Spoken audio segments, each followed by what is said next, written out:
ശ്രീ അനിൽ വിളയിൽ, ശബരിമല സ്വർണ്ണ കവർച്ചയുമായി ബന്ധപ്പെട്ട വിവരങ്ങൾ പുറത്തു വരുമ്പോൾ അതേവരും അങ്ങേയറ്റം ഞെട്ടലോടെയാണ് അത് കേട്ടത്. കാരണം അയ്യന്റെ സന്നിധാനത്ത് നിന്ന് ഇത്തരത്തിൽ മുതിർന്ന ഉദ്യോഗസ്ഥരടക്കം കൂട്ടുനിന്നുകൊണ്ട് ഇങ്ങനെ ഒരു കളവ് നടത്തുകയോ, അതും വർഷങ്ങളായി ആ കളവ് നടത്തിക്കൊണ്ടിരിക്കുന്നു, അതിന് ഉതകുന്ന രീതിയിൽ രേഖകളിലടക്കം തിരുത്തൽ വരുത്തുന്നു, ഇങ്ങനെ ഒരു വലിയ കൊള്ള സംഘമായി തന്നെ അവിടെ മാറിക്കൊണ്ട് ചെയ്ത ഒരു പ്രവൃത്തി എന്നുള്ളത് ഏവരിലും ഞെട്ടലുളവാക്കിയതാണ്. അതിനുശേഷം പ്രത്യേക അന്വേഷണ സംഘം രൂപീകരിക്കുന്നു. അവരുടെ അന്വേഷണം ഇങ്ങനെ നീളുന്നു, ഓരോരുത്തരായി അറസ്റ്റിലാകുന്നു. അതൊക്കെ മാറ്റിവെക്കാം. നിലവിൽ നേരത്തെ ശ്രീ ആർ രാധാകൃഷ്ണൻ സാറ് സൂചിപ്പിച്ചതുപോലെ ഇപ്പോഴും അവിടെ കെടുകാര്യസ്ഥതയും അഴിമതിയും നടക്കുന്ന ഒരു പ്രവണത തന്നെയാണ് കണ്ടുവരുന്നത്. കൃത്യമായ ഒരു ഇടപെടലും യാതൊരു ഭാഗത്തു നിന്നും ഉണ്ടാകുന്നില്ല എന്ന് മാത്രമല്ല, ദേവസ്വം ബോർഡിലെ അംഗങ്ങൾ തന്നെ പലതും തീരുമാനിക്കുന്നു, അവരുടെ ഇഷ്ടാനുസരണം അതൊക്കെ നടപ്പിൽ വരുത്തി മുന്നോട്ട് പോവുകയുമാണ്. ഇപ്പോൾ മുഖം രക്ഷിക്കാൻ എന്നോണം പുതിയ ദേവസ്വം ബോർഡ് പ്രസിഡന്റ് കെ ജയകുമാറിനെ കൊണ്ടുവന്നു, പി എസ് പ്രശാന്തിന്റെ കാലം കഴിഞ്ഞതിന്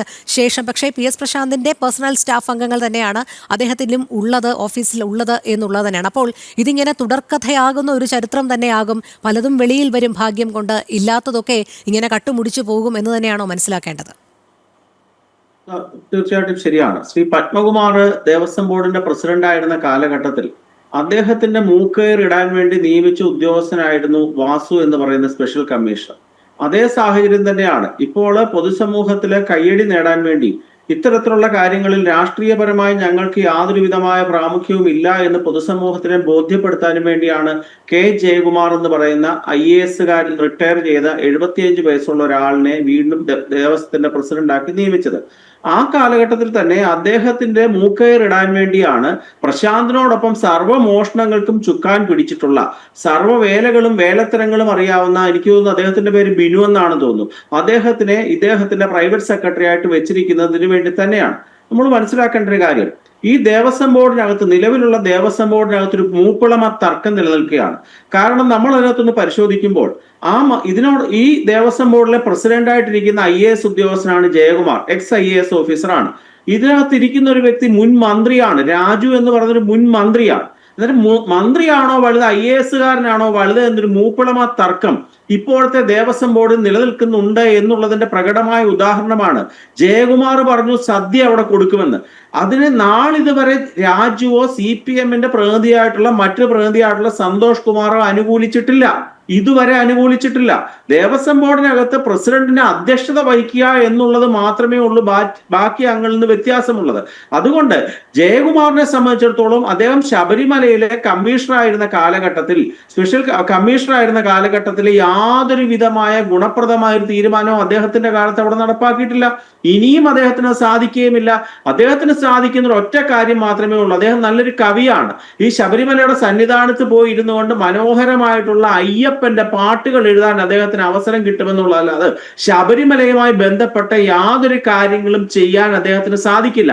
കാരണം അത്രമാത്രം ട്രേഡ് യൂണിയനിസം കൊടികുത്തി വാഴുന്ന ഒരു വകുപ്പ് തന്നെയായി ഇന്ന് ദേവസ്വം ബോർഡ് അധപ്പതിച്ചിരിക്കുകയാണ്. ദേവസ്വം ബോർഡിലെ കാര്യങ്ങൾ തീരുമാനിക്കുന്നത് RSPയുടെ പ്രബലമായ യൂണിയനും INTUC യൂണിയനും CIT യൂണിയനും ഒക്കെ തന്നെയാണ്.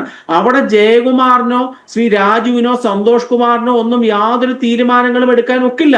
ഇവരുടെ അനുവാദം വേണം. അവിടെ എല്ലാ കാര്യത്തിലും കമ്മീഷനാണ്, എല്ലാ കാര്യത്തിലും അഴിമതിയാണ്.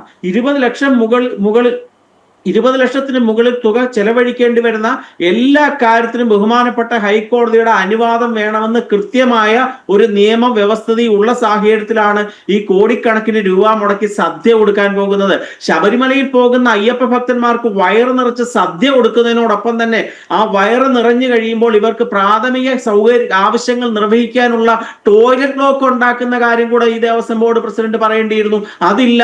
വയറ് നിറച്ച് ഇവർക്ക് ആഹാരം കൊടുത്തു വിടുന്നു. ഇവർ പ്രാഥമിക കാര്യങ്ങൾ ചെയ്യാൻ ഇവർക്ക് ശുചിമുറികളില്ല, മൂത്രമൊഴിക്കാനുള്ള സൗകര്യമില്ല, ഒന്നുമില്ല. ഇത് ഒരു കയ്യടി നേടാൻ വേണ്ടിയാണ്. ശബരിമലയിൽ ചെല്ലുന്ന ഭക്തന്മാർക്ക് പരിപ്പും പപ്പടവും സാമ്പാറും ഒന്നുമല്ല വേണ്ടത്. അവര് ഈ ബുദ്ധിമുട്ടുകൾ സഹിച്ചാണ് ശബരിമല സന്നിധാനത്ത് അയ്യനെ കാണാൻ എത്തിച്ചേരുന്നത്. ആ ബുദ്ധിമുട്ടി വരുന്ന അയ്യപ്പ ഭക്തന്മാർക്ക് വേണ്ടി നല്ല കുടിവെള്ളം, നല്ല ശുചിമുറികൾ, ഇത്തരത്തിലുള്ള കാര്യങ്ങളാണ് അവർ ചെയ്യേണ്ടത്. അല്ലാതെ ജയകുമാറിനെ സംബന്ധിച്ചിടത്തോളം 1 ഇഞ്ച് ദേവസ്വം ബോർഡ് പ്രസിഡന്റ് എന്ന രീതിയിൽ മുമ്പോട്ട് കൊണ്ടുപോകാൻ സാധിക്കില്ല.